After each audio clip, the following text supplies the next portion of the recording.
Alright, so last year I did my A levels. I did maths, further maths, physics, and econ, and I got three A stars and a B. The B was in physics. So I got an A star in maths, further maths, and econ. Today we're going to be talking about how I managed to get an A star in maths and further maths. And honestly, I found further maths easier than physics. That's just me though, because I found it quite systematic and I could just follow the processes. And obviously, questions change, but let's just get into it. So, first thing is that it's probably the best advice I can give anybody, right? And it may seem generic, but trust me, if you stick to it, honestly, most of your problems are solved if you just stick to this. Whenever you get homework, do it. Do it straight away. Like if I get a piece of homework, right, at period 3 and lunch is straight after, I will go in the library and I will do it. I don't care. I don't care if I'm not going to socialize as much. I don't care. I would get the work done. If I sacrifice my lunch, then so be it. And then guess what? After school, I've got more time to myself. I can go to the gym and I feel better. Is it worth the sacrifice? Yes, 100%. The people who didn't do that sacrifice, guess what? They end up getting B's and C's, right? Good for them, you know? I was happy to make that sacrifice, and that allowed me to keep going to the gym, which kept my mental health in check because I enjoy it. Certainly, because like if you're just like socializing and nothing's really happening with your friends, and because I went to my A levels college not to really socialize. I went there to just get my grades and go. That's all I really cared about. I wanted to get my grades, come home, go gym, work on my side hustles, tuition, trading, etc. I was just there to get my grades and go. I didn't really care. So I was very happy sacrificing a bit of my social life in school to just get my grades and just work on it. So as soon as you get work, do it ASAP. Do it as soon as possible. And that will just save you a ton of headache. That will save you so much headache. Because it allows you to, like, when you go home, if you're giving up your lunchtime and you're free, like, literally, in my free periods, I almost never just chilled out. I just worked. I literally worked in all my free periods. I would revise or I would just do my homework and get it out of the way so that when I go home and I want to do my own thing, I can go gym and I've got everything done. So I managed to, like, if you implement this rule and you stick to it, bro, you can do everything, bro. You can do everything. You can go home, right? I would go to the gym, I'd come back, right, and I was still tutoring like 4 or 5 hours a week online. So I was making money, I was doing 4 A levels, I'm still going to you can do it all. I'm not saying this to brag. I'm not saying this to like, oh look at me, I'm so amazing. I'm saying this to you because I want you to know that it's doable. You can still get everything done. You just have to have that discipline to do the work when you've got it. As soon as you've got it, you get it out of the way. And that will just give you a lot more freedom. And you can go socialize quite easily on the weekends. It's not a big deal. Now, for maths and further maths, obviously doing papers and questions, blah blah blah. You've heard that before. What I suggest is so you got the specification for your exam board, right? Make an Excel spreadsheet of all the topics and start filling in from a scale of 1 to 3 how confident you are. Like almost like a green, amber, red. So green is it's easy, amber is you can do it but not really, and red is you just get destroyed.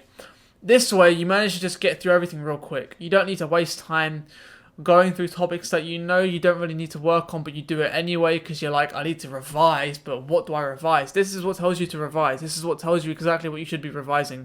And you can use that for all your subjects, not just maths. You use it for physics, use it for econ, chem, bio, all of it. It's fine. And that's what I did. And it's basically just a very good way of doing process of elimination in terms of what you need to revise. So I recommend that. I do recommend going through that and updating it every couple of weeks. So make sure you do that.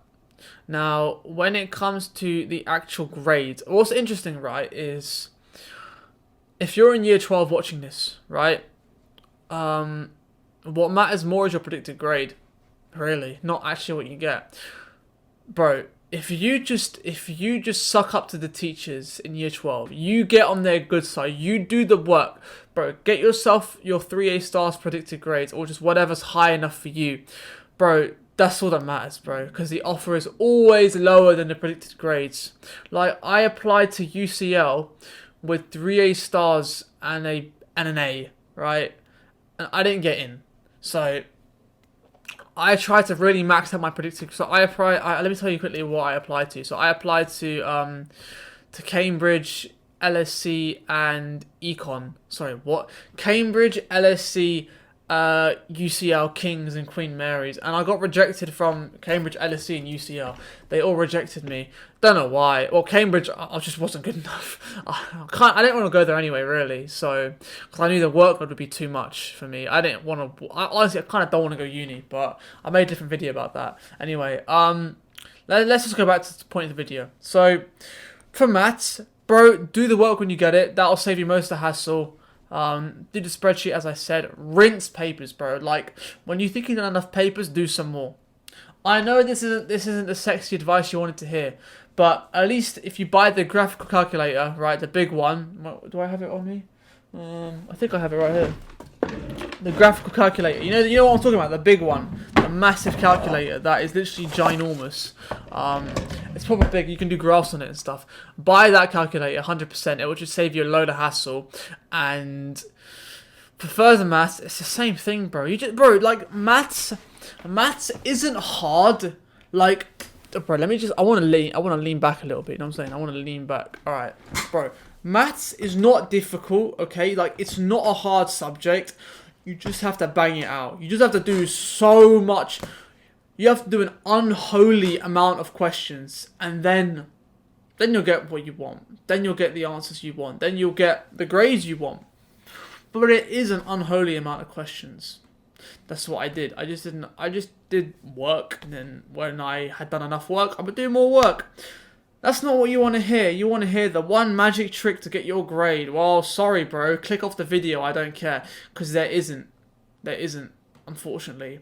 Well, at least in normal exam times, when it's COVID and everything's messed up, there's ways to go about it. But yeah, that's what you got to do, bro. And if you're watching this video and you're procrastinating your revision, bro, click off right now. Subscribe, but click off right now and go revise, bro, because that's what's going to make a difference. That's what's going to make a difference. So, for maths, bro, yeah, it is just rinsing questions. I can't think of anything else. Bro, I know you don't want to hear that, but bro, the basics work. The basics work. So, get to it. I'll see you guys in the next one.